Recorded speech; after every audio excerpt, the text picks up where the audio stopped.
Welcome to Get Your Spirit in Shape, United Methodist Communications and UMC.org's podcast to help keep our souls as healthy as our bodies. I'm Joe Iovino. Today I'm pleased to be in the studio with Jennifer Rodia, the Chief Communications Officer here at United Methodist Communications, and Jacob Armstrong, the pastor of Providence United Methodist Church in Mount Juliet, Tennessee. Welcome, you guys. Thanks for having us. Thanks, Joe. Glad to be here. Well, today we're talking about the 2017 advertising campaign for the United Methodist Church that's called Our Beliefs, Their Words, and it features a series of interviews with children. So, Jennifer, I want to start with you. Tell me a little bit about the idea behind the campaign. Well, I think there's something special about using children to help tell our story and to help craft our story. But it's important to note that we didn't give them these words. And that's why we call the campaign Our Beliefs, Their Words, because none of these children were coached.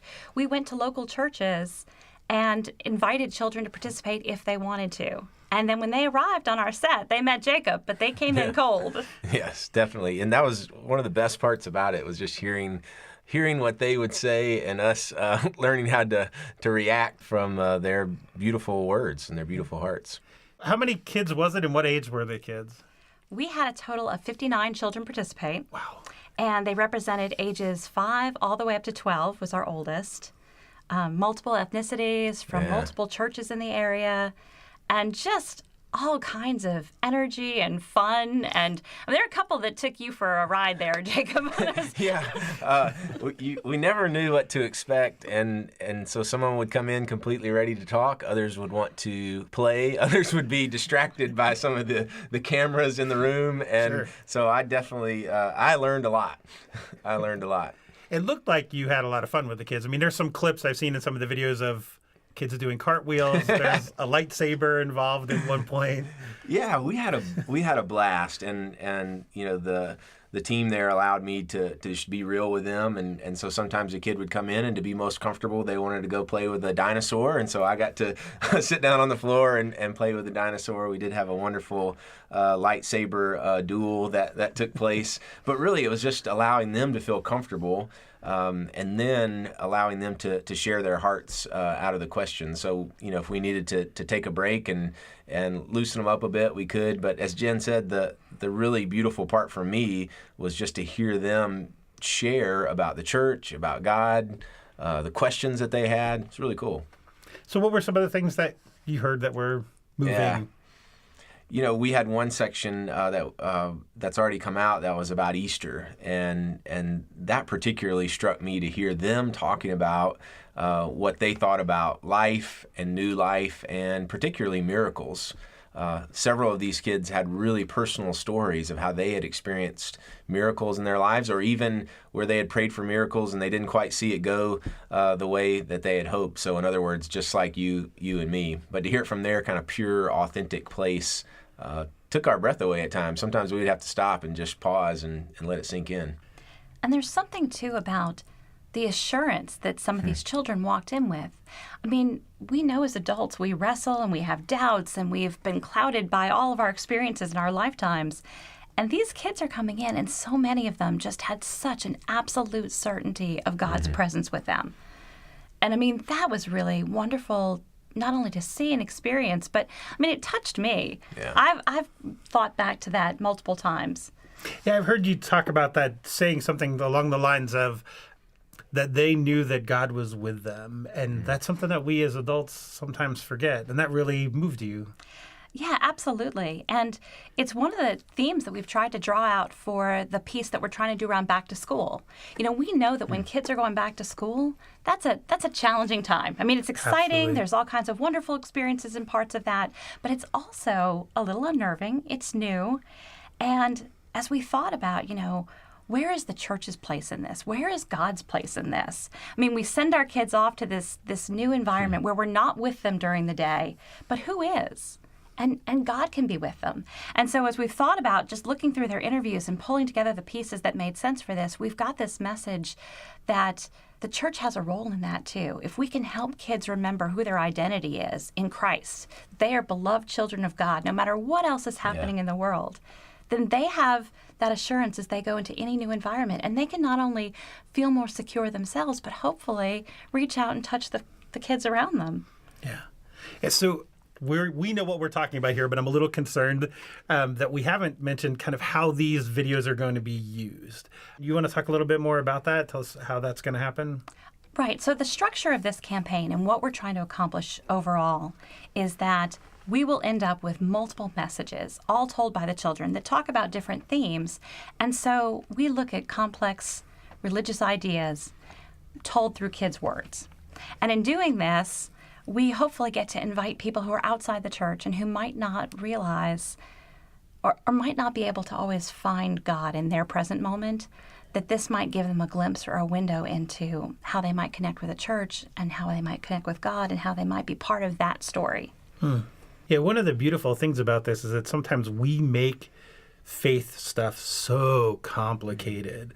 And it came out really simply. I mean, you alluded to this, Jacob, a little bit earlier, but it came out really simply as the kids talked about it. Well, yeah, that's what I was thinking. If you had, which would have been a bad idea, use someone like me, to share. I think so often we have barriers up, language things that we use that keep those who might not be accustomed to our language or be outside of the church. And so as Jennifer was saying, the kids are able to speak in a way that just makes sense. It comes from the heart, and that everybody can understand. For me, like I was saying, it was a reminder of just the beauty of the simplicity of the faith of a child. And that doesn't in any way mean it's less intellectual or less deep. If anything, it was deeper. But we really feel like, and are seeing that it is connecting with people of all different backgrounds, of all different church backgrounds, or all different levels of amounts they may go to church. Yeah. Well, one of the videos that's out right now is one on questions. And it seems like you just asked the kids, what would you like to ask God? Yeah, I mean, that was it. It was kind of I think we did it for almost every kid that came in. We would ask them, if you could ask God one question, what would you want to ask God? And they ranged from, the very theological questions of, like the problem of pain, and, why does bad things happen to good people, all the way to, is my dog going to be with me in heaven? Which actually is a deep theological question. Yeah. The one I liked was, why did God make bees? That somebody mentioned, it's a good question. Yes, why did God I know make that bees? child, yes. I think you do. And I think, you hit on something there, too. That was part of what was fun for it, is that these really were real kids. And Jacob and I each had our own kids invited into this. And I had no idea what mine would say. I'm sure that you had some surprises in yours. Yes. My daughter does not like bees. Apparently not. At all. But you also got questions like, why are we here? Yeah. Kind of what's the meaning of life questions. I think the thing that really struck me, having kids from different places and different backgrounds, some of these kids had seen and experienced things in their lives that I had not experienced, for which they had some deep questions. There were questions about related to violence, questions related to race, things that are happening in our world in a real way that are on our children's hearts in the same way they're on ours, and the way they were able to articulate those questions, a question to God, not really to me, I think is really compelling for all of us to consider the kind of God that would hear that question and receive it.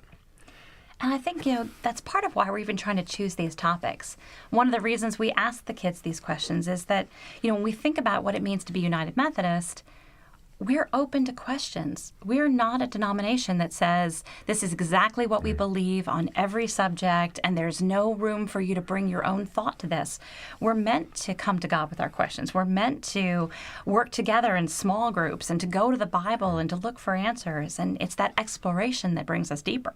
Yeah. It's a great point. And I think, so often as adults, just staying on the question thing, we want that tried and true or black and white answer. And the children's questions allow us to live in that mystery, as Jennifer's saying, is really a place that United Methodists can live and dwell. And I think that's something we would hope to get out, that we're, in the midst of a world where there is a lot of gray area, that it's okay to spend some time there and spend some time there with God. And one of the things that you asked the kids about as well was the open hearts, open minds, open doors. What were some of the things you learned from them about open hearts, minds, and doors? Well, as far as their open doors, they were very literal. I forgot. That is a great and wonderful thing about kids, is that they can be so literal. And they also, though, when it came to open hearts and open minds, they absolutely blew us away with just their understanding of compassion and openness and what it means to truly love your neighbor and who your neighbor is. You know, and then there were moments when I was in the back because Jacob's out there in front, and I would hear a child talking about this, and I would keep referring back to my paper. I'm like, surely we've gotten the age wrong. Like, this child can't be 8 years old. Like, somehow I've recorded this detail wrong because I cannot believe the insights that I'm hearing. And the passion with which they spoke. I mean, these were not just ideas that parents had passed along to them. These were things that they owned these beliefs. And I think that one important point that came out of this for me, too, is remembering that children have their own ideas and purpose. We're not waiting for them to become something. I mean, we're all on a path to becoming something. And children already are created in God's image. Yeah. You know, they're already people with ideas, and God communicates through them. And, you know, I mean, I know we see that all the time with our own children. I'm sure, Joe, you experienced that. But it was a really wonderful reminder. Yeah, I was just going to say, I noticed in my own life how often I underestimate the scope of the grace of God. And as we were asking those questions about open hearts, open minds, and open doors, the kids seem to have, you know, a much more natural connection to just how wide and deep is the grace and openness of God and the openness of the church. And a really great understanding, too, of what love is and how we show love to one another and that we should. That it shouldn't really be this option, you know, and especially, again, from some of those kids you referenced before who are dealing with, you know, challenging backgrounds. And, you know, you could just tell from some of the things that kids referenced that not everybody has an idyllic life, you know, and we can't make that assumption that we all have the same set of challenges or that they're all equal. Yeah. Yeah, I was thinking about some of the ways we were asking them to talk about even some of the biblical stories, and, you know, they could make those come alive. But again, sort of hearing them talk from a place of not having 30 or 40 years of church experience. I remember asking one kid about the Christmas story, and he proceeded to tell me about, you know, the Red Ryder BB gun and the Christmas Story movie. You know, and so just not, you know, it helped take away a lot of assumptions that I have, you know, in talking about. I like that kid. Yeah, I do. That's awesome. One of the things I really like about this campaign is that it's exactly that you're listening to the children. So many times we think about children in church and it's about teaching them, right? Bring them to Sunday school and teach them the stories. But this was a place where people were receiving and learning from the children. What were some of the things that you learned from the kids? Yeah, I mean, that to me was the biggest part, just that receiving. And as Jennifer said, I mean, we, and I was a little bit of a part of forming this and shaping this, and we said we really want to just leave it in their court, you know, have these open-ended questions. But we had to be honest, we kind of wondered, what would we get from that? Because we did have a hope for what would be communicated, and then we were just inundated with so many things, again, underestimating them. But, you know, I think for me, it was just learning again about the heart of God, if that makes sense, you know, from the heart of a child, hearing their articulation of their faith. They just did it a lot better than we usually do, I think. There's one little girl in particular who stands out. Joanna, do you remember? Yeah, I do. She came in and her answers were just so amazing. I mean, it was actually hard to not use almost everything she said as we kept editing things back together. I'm like, well, we can't have just this one child here. But I mean, when she was done on set, Jacob, you stopped production and we just prayed. For one, I needed to take a breath, but I, you know, sensed just deeply a call on her life. You know, almost see and sense her.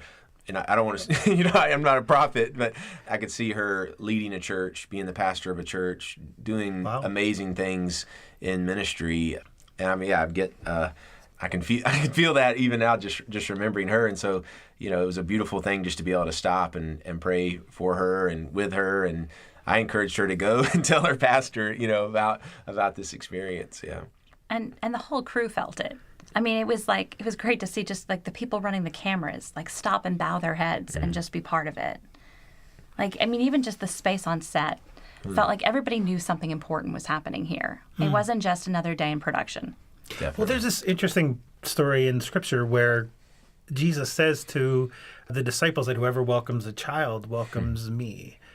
And I thought about that when I was watching some of the videos of as the kids were walking into the studio, who's walking in beside them? And it sounds like what you heard often was the voice of God just kind of speaking through them. Yeah, that welcoming part was probably one of my favorite parts. I got to be the one, this big door would open. They'd been with mom and dad and being prepped, and they would walk into this dark studio, and I had the gift of being able to kind of lead them through wires and cameras into this space. And with many of them, we just kind of walked them around that space and let them, look at things and take in this moment. Because I do think we were seeking to honor them, as children. And I think they felt honored.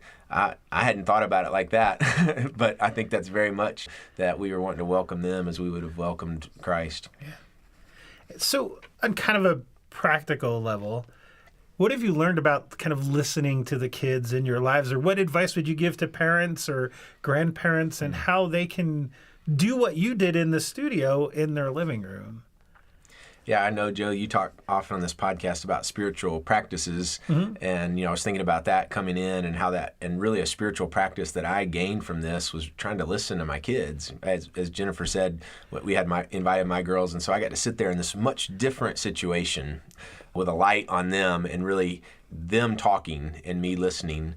And I reflected on how I don't do that as well as I wish. And so a spiritual practice I've taken up is just trying to sit. We have a front porch, and sit on the front porch and be a better listener to my girls, to hear from them, hear about their lives, but hear about their faith experience, which is so very real to them. I didn't expect to take up a new spiritual practice on being a part of a campaign, but I really have, and we found a lot of joy in that as a family. Stopping a little bit more. The studio makes you do that. You have to stop, you have to be quiet, you have to focus in, but it's more difficult to do that in real life. Yeah. And it just makes me ask more questions too. I think that my son, who participated in this, actually has a disability as well. And so things are a little more challenging for him, and it's very easy for people to often underestimate him. And I'm sure, even as his parents, I fall into that trap too. And, I almost hesitated to have him as part of it because I really didn't know what he might share. And even just his take on what a miracle is. I was sitting there listening and just not knowing what he would say. And he tends to speak in very short sentences because it's easier for him. And he captured it so well. He just said a miracle is when God surprises us. And I thought, what a unique twist on that. And what an interesting way to look at it. And yet that's been his experience. He sees God differently. Yeah, it's quickly become my favorite definition of a miracle is when God surprises us. Well, and because of him defining it that way, I think even since we shot that back in November, I tend to look at surprises and think of them as God's miracles. So it's reframed even how I look at the world around me. And we can all do this. I mean, that's one of the beautiful things about this campaign. Not only is it teaching us something about the church or about the children, but it's modeling for us something that we can do at home with the kids in our lives. So I think that's a wonderful thing. Jennifer, can you tell us a little bit more about some of the other themes that are going to be coming up? Right. So we've already done a whole piece on open hearts, open minds, open doors. So really looking at who we are as the United Methodist Church. And of course, we did the piece on miracles around Easter. We're getting ready for back to school with this idea of preparing children for resiliency and letting them see that, their identity is in God. And then, of course, we're working up towards Advent. Yes. Which, the retelling of the Christmas story and seeing that God is the true gift, which is really what came out of that piece.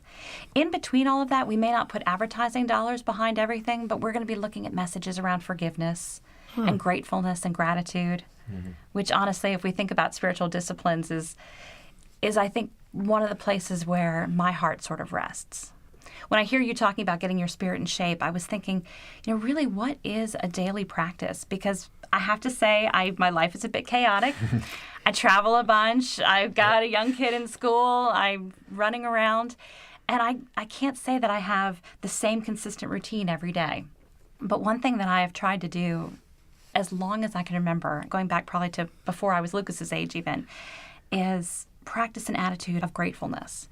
And the harder things are, the worse the day is, the more I try to take intentional moments and stop and thank God for something. And I try to get creative and think of different things.